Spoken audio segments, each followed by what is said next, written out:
অবশেষে চাকদা স্টেশনে চলে এসেছি। চাকদা স্টেশন পাওয়া মুশকিল। হ্যাঁ আমি তো জানি টোটোটাকে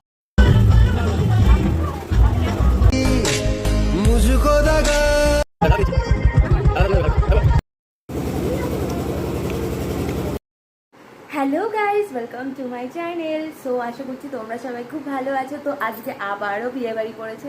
আমি জানি অনেকেরই বোর হবে এই ভিডিওটা দেখে, কিন্তু কি আর করা যাবে বলো, বিয়েবাড়ি করছে আমারই মঙ্গল। ভালোই হয়েছে, ভালো ভালো সাজতে পারবো আর ভালো ভালো খেতে পারবো। তো আজকে আমি সাজতে একদমই সিম্পল সেরেছি, আর কেমন লাগছে অবশ্যই কমেন্ট করে বলিও। তো আমি ফার্স্ট টাইম বিয়েবাড়িতে শাড়ি পরেছি গাইজ, ভাবতে পারছো আমি ফার্স্ট টাইম বিয়েবাড়িতে শাড়ি পরেছি। তো আমাদের 7:09 ট্রেন ধরার কথা ছিল, কিন্তু এত লেট হয়ে গেছে যে এখন 7:22 পাবো নাকি সন্দেহ। তো চলো এবার বেরোনো যাক। অবশেষে চাকদা স্টেশনে চলে এসেছি। চাকদা স্টেশন। তো এখানে মা আমাকে এই হারটা পরিয়ে দিল, কারণ আমি একা হার করতে পারিনি। সিম্পল মেকআপে বেশ ভালোই লাগছে না আমাকে? কি বলো, জোরে বলো। হ্যাঁ, খুব ভালো লাগছে। সেটা ভিডিওর জন্য বললো।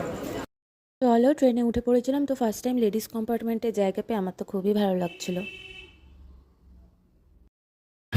এখন হচ্ছে মদনপুর স্টেশনে নেমে গেছি, আর এখান থেকে বাবাকে তুলে নিয়েছি। মানে বাবা হচ্ছে এখানে আছে, মানে নেমে গেছে, অফিস থেকে ফিরছিল তো ডিরেক্ট এখানে নেমে গেছে।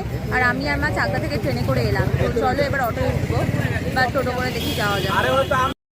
অটোতে বসে গেছি, আর এটা হচ্ছে গিফট আমার হাতে। অটোটা হচ্ছে এখানে নামিয়েছে, তো পুরো নির্জন রাস্তা, তো এখন হেঁটে হেঁটে যেতে হবে। আমি চলো হ্যাঁ। দেরি করে আমি তোমায় নিয়ে যাবো ওখানে। চলো এবার ঢুকছি। গাড়ি ফাড়ি পাওয়া মুশকিল। হ্যাঁ, আমি তো জানি টোটোটাকে। রিসেপশনে এত আওয়াজ হচ্ছিল যে পরে ভয়েস ওভার দিতে হচ্ছিল। তো চলো এখানে ঢুকছি, আর লাইটে কি সুন্দর, আমার মুখটা কি কিউট লাগছিল, তাই ভিডিও না তুলে আর থাকা যায়। তো চলো, এই যে আমাদের ব্রাইড আর গ্রুম। সো এই যে এখানকার ডেকোরেশন, বাড়িতেই যেহেতু বিয়েটা হয়েছিল তো বাড়িতে সুন্দরভাবে ডেকোরেট করা হয়েছে। আর এই দাদুটার বাড়ি খুবই সুন্দর, মানে আমি ঢুকেছিলাম, মানে আমাদের ইনভাইট করেছিল যেহেতু একদিন আসার জন্য, কিন্তু আমাদের টাইম হয়নি।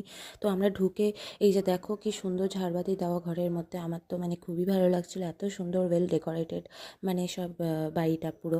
এখানে দেখো মা অলরেডি কফি খাওয়া শুরু করে দিয়েছে। তো আমাকে সবাই বলছিল যে কিছু খেতে, তাই আমিও কফি খাবো। এবার বাবার কফিটা তুললাম, কারণ আমি কিছু খাওয়ার সময় না ভিডিও করতে পারি না, এটা অনেক কষ্টে আমি বাবাকে দিয়ে ফোনটা ধরিয়ে তুলিয়েছিলাম। তো তারপরে হচ্ছে পকোড়া খেয়ে নিয়েছিলাম, যেটা আরও দারুণ খেতে ছিল। তারপরে হচ্ছে যেহেতু আমাদের বাড়ি দূরে, তাই খেতে বসে গেছিলাম। এখন হচ্ছে খেতে বসে গেছি, কারণ হচ্ছে আমাদের বাড়ি যেহেতু দূরে, তো এখন অলরেডি 8:30 না 9টা বেজে গেছে। তো এখন খেতে বসেছি, আবার যেতে হবে তাই।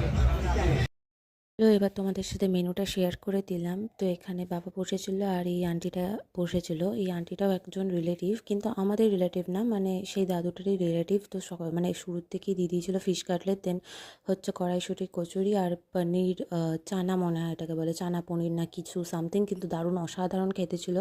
জাস্ট মানে দারুণ খেতে ছিল, মানে সব কটা আইটেম দারুণ খেতে ছিল। তো এখানে আমি বোতলটাকে স্ট্যান্ড বানিয়ে খাওয়া শুরু করে দিয়েছিলাম। তো সাদা ভাতও ছিল, তারপরে ভেজ ডাল, তারপরে আলু চিপস ছিল, যেগুলো আমি কিছুই নিইনি, কারণ তোমরা সবাই জানো আমি সাদা ভাত খেতে একদমই ভালো লাগে না, মানে আমারই ভাল লাগে না ওটা খেতে। তো আমরাই যেহেতু ফার্স্ট ব্যাচ ছিলাম, তো খাবারগুলো বিশাল গরম ছিল আর এত তাড়াতাড়ি সার্ভ করছিল। দেখো এখানে মাছের কালিয়া দিয়ে দিয়েছিল, কাতলা মাছের কালিয়া মনে হয়। তো এখানে আমাকে ভুল করে দিয়ে দিয়েছিল, তো আমি সেটা মাকে দিয়ে দিয়েছিলাম। তো ঝোলটা জাস্ট আমার ভালো লেগেছে। দেন আমি নিয়ে নিয়েছিলাম হচ্ছে ফ্রাইড রাইস, আর নিয়েছিলাম তার সাথে, ফ্রাইড রাইসটাও দারুণ ছিল, মানে সব কটা বললাম না মেনুগুলো মানে দারুণ ছিল, মানে খেতে মানে খুবই ভালো খেতে ছিল সবগুলো খুব টেস্টি ছিল। আর তারপরে আমি নিয়ে নিয়েছিলাম মাটন। তো সামনে যে আন্টিরা বসেছিল সে তো বলছিল যে আমি নাকি খেতেই পারি না কিছু এখনকার দিনে মেয়ে হয়। তো চলো এবার ফ্রাইড রাইস আর মাটনটাকে একসাথে মিক্স করে খাওয়ার পালা। তো দারুণ খেতে ছিল। এখানে চর্বিটাকে নিয়ে আমি ঠিকঠাক খেতেই পারছিলাম না। তারপরে নিয়ে নিয়েছিলাম হচ্ছে চাটনি, আর তারপরে রসগোল্লা ছিল, রসগোল্লাটা নেইনি।